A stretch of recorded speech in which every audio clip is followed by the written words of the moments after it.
एक असुर का शरीर कैसे बन गया पितरों की मुक्ति का स्थान, वह तीर्थ जहां सीधे वैकुंठ जाती हैं आत्माएं। नमस्कार दोस्तों, आज हम आपको सुनाने जा रहे हैं भारत के एक ऐसे तीर्थ की अद्भुत कहानी जहां एक असुर के शरीर से उपजा स्थान मोक्षधाम बन गया। जी हाँ, हम बात कर रहे हैं बिहार के गया तीर्थ की, जिसे पितरों की मुक्ति का सबसे बड़ा स्थान माना जाता है। दोस्तों, कहते हैं कि गया में श्राद्ध, तर्पण और पिंडदान करने से आत्माएं सीधा भगवान विष्णु के धाम वैकुंठ को प्राप्त करती हैं। पितरों की मुक्ति का महातीर्थ। दोस्तों, भारत की संस्कृति में श्राद्ध पक्ष का विशेष महत्व है। इस दौरान अपने पूर्वजों को तर्पण और पिंडदान अर्पित किया जाता है और इस कर्म के लिए सबसे श्रेष्ठ स्थान है गया। दोस्तों, मान्यता है कि गया में तर्पण करने से 25 पीढ़ियों तक के पितरों को मुक्ति मिलती है। इसीलिए हर साल लाखों श्रद्धालु यहाँ आते हैं और फल्गु नदी, अखंडदीप और विष्णुपद मंदिर के दर्शन कर पितरों का श्राद्ध करते हैं। विष्णुपद मंदिर का रहस्य। दोस्तों, फल्गु नदी के किनारे स्थित है भव्य विष्णुपद मंदिर। यहाँ भगवान विष्णु के पवित्र चरण चिन्ह अंकित हैं। यही वह स्थान है जिसे धर्मशिला कहा जाता है। श्रद्धालु इस चरणपीठ पर चंदन अर्पित करते हैं और दर्शन मात्र से ही पितरों की आत्माएं तृप्त मानी जाती हैं। लेकिन यह चरण चिन्ह यहाँ आए कैसे? इसके पीछे है एक चमत्कारी कथा जो जुड़ी है असुर गयासुर से।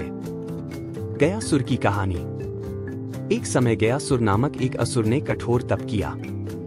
उसकी भक्ति से प्रसन्न होकर स्वयं भगवान विष्णु उसके सामने प्रकट हुए और कहा, वर मांगो गयासुर। दोस्तों, गयासुर बोला, मेरी इच्छा है कि मेरी देह इतनी पवित्र हो जाए कि जो इसे देखे, छुए या याद करे उसे सीधा मोक्ष प्राप्त हो और वह सीधे वैकुंठ या शिवलोक को जाए। भगवान विष्णु ने मुस्कुराते हुए कहा, तथास्तु। बस यही से गयासुर का शरीर सबसे पवित्र स्थान बन गया। लेकिन समस्या यह हुई कि गयासुर के शरीर से पापी और पुण्यात्मा सभी को बिना भेदभाव मोक्ष मिलने लगा। धर्म और कर्म का संतुलन बिगड़ने लगा। ब्रह्मा जी और यज्ञ की कथा। यह देखकर देवताओं ने ब्रह्मा जी को पुकारा। ब्रह्मा जी ने महाविष्णु की आज्ञा से पृथ्वी पर सबसे पवित्र स्थान ढूंढना शुरू किया, लेकिन उन्हें गयासुर से बढ़कर कोई पवित्र जगह नहीं मिली। दोस्तों, तब उन्होंने गयासुर से ही यज्ञ कराने का निश्चय किया। इसके लिए माता धर्मवत्ता की शिला लाई गई। भगवान विष्णु ने उसी शिला को गयासुर पर रखकर अपने चरणों से दबाया। तभी उस शिला पर उनके पवित्र चरण चिन्ह अंकित हो गए। यही आज गया का विष्णुपद मंदिर है। पवित्र असुर और तीर्थ का जन्म। गयासुर भले असुर थे, लेकिन भगवान विष्णु के वरदान से उनका शरीर आज भी सबसे पवित्र स्थान माना जाता है। उनकी देह ही इस पावन तीर्थ की नींव बनी। इसीलिए यह स्थान गया कहलाया और यहाँ का श्राद्ध व पिंडदान सबसे उत्तम माना जाता है। तो दोस्तों, ये थी गया तीर्थ और गयासुर की अद्भुत कथा।